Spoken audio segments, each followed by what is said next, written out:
Okay, so let's take a look at every Premier League club and the worst individual performance this season. Arsenal, Shkodran Mustafi versus Crystal Palace. We don't have to go too far back to find an Arsenal player's worst individual performance this season. £30 million Shkodran Mustafi chucked in a performance that would have turned a nun blind, effectively tossing his Gunners' career down the sink. Crystal Palace won 3-2 at the Emirates and have this man to thank. As if being out-muscled for Wilfred Zaha's strikes put Palace 2-1 up wasn't enough, he then compounded it by losing James McCarthy the corner kick, putting Palace 3-1 up and raising the blood pressure of Arsenal fans worldwide. Although, to be fair, that isn't hard. Bournemouth, ASMIR BEGOVIC versus Burnley. Remember there was a time when ASMIR BEGOVIC was hailed as one of the best goalies in the league? Part of him must have died while sitting on the bench every week at Chelsea because he still looks rusty as hell. When you're losing your place to Artur Boruc, a madman who's nearing his 40th goddamn birthday, you know things are not going well. Anyway, Bournemouth lost 3-1 at home to Burnley at the start of April, with the Bosnian being at fault for at least 2 of the goals. Brighton, Shane Duffy versus Bournemouth. This one sticks out in my head because I stuck Shane Duffy in my fancy league team for this one. Or was it Lewis Dunk? Either way, they're practically the same human being. Except Dunk probably didn't spend 6 weeks porking your one off loose women.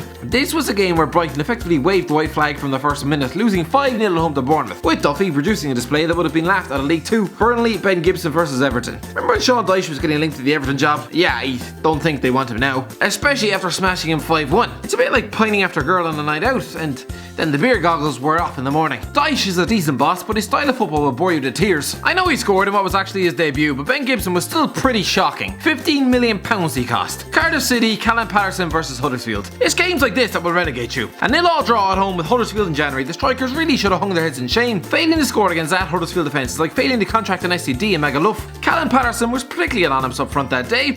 Then again, he is a right back by trade. Chelsea, Marcos Alonso versus Man City. Well, this was an absolute car crash of performance for Marcos Alonso. It was probably the game when Chelsea fans not only lost patience with the Spanish left back, but actively started wishing for him to get chucked off a bridge. For the first goal, Alonso seemed to forget he was a professional footballer with duties to actually defend, letting Raheem Sterling steal in behind him without a care in the world. And from then on, he just seemed to give a definite guide on how a multi-millionaire footballer shouldn't defend. Crystal Palace, James Tompkins versus Brighton. Crystal Palace versus Brighton is a derby game that Crystal Palace can't seem to win. Not sure how, Brighton can't seem to score for love nor money. Anyway, they lost to the Sellers Park in March, with James Tompkins looking especially woeful. Everton, Jordan Pickford versus Newcastle. It was always going to be Jordan Pickford in some game, wasn't it? I'll go for this one, since the England #1 seemed to spend most of the first half trying to wind up the Newcastle fans. Well, either that or rugby tackling Salomon Rondon to the ground. How that wasn't a red card, I have no idea. Maybe the ref was terrified to get punched in the face. Anyway, he flapped up Iote Perez' 2 goals in the second half as the Toffees chucked a 2-0 lead into the goddamn tyne. Fulham, Abubakar Kamara versus Huddersfield. In a season where Fulham's defences posed about as much resistance as a tub of marmalade, crumbling like a tin of McVitie's and losing nearly every week, maybe I'm mental to pick the worst individual performance for not only a clean sheet but a win. For Christ's sake, it was the first time that happened all season. But no, even still, introduced at halftime, Abubakar Kamara did the unforgivably selfish thing of stealing a penalty from the designated taker and then missing it. He's lucky Mitrovic scored the winner in the last minute, or the Fulham fans would have been sending Kamara heaps of dog shit in the post. Huddersfield Town, Ben Hamer versus Leicester. I'm sorry, I'm sure Ben Hamer is a nice fella, but he is not a Premier League goalie. Released by Leicester, this former Exeter City shot stopper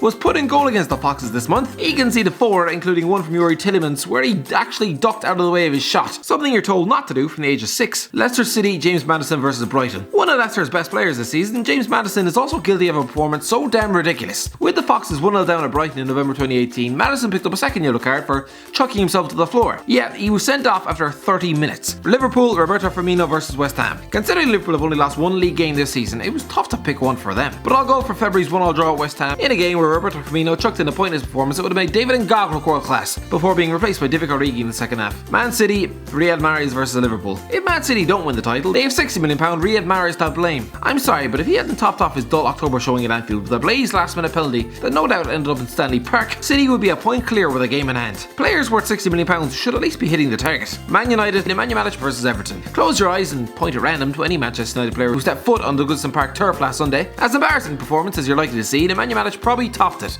proving that he's actually not very good anymore. Strolling about the pitch as if it was a country park. Was he supposed to be barking Gylfi Sigurdsson? You know, it's not illegal for you to break into a damn sweat, Nemanja, especially when you're being paid 90 grand a week. Newcastle, Kennedy versus Cardiff. You will struggle to find a worse performance in British football than this. Name me one that's worse than Kennedy's versus Cardiff. This one was so horrific it effectively chucked the Brazilians' confidence down the toilet, never to be seen again. It was mid-August that Chelsea loanee travelled to Cardiff and somehow didn't get sent off after kicking out at Victor Camarasa in the first half. Considering what he'd do next, the Magpies were probably wishing he'd have gone for an early shower. He didn't complete a single pass in the first half, not hard when you only attempt 2 to be fair, and thus became the first lad not to find a teammate with a pass in the opening 45 minutes of a top flight game since Nikola Kalinic for Blackburn in March 2010. And he was a big bag of as well. Anyway, he topped it all off with a missed penalty in the last minute that would have won them the game. The travelling Geordies probably wanted to shoot him dead on the spot. Southampton, Alex McCarthy versus Man City. To be fair, it's probably a bit too easy to pick the goalie after your team concedes 6, and that's exactly why I'm going to do it. Southampton were smashed 6-1 by City in early November, with Alex McCarthy doing his level best to chuck his international hopes into the biggest goddamn dustbin he could find.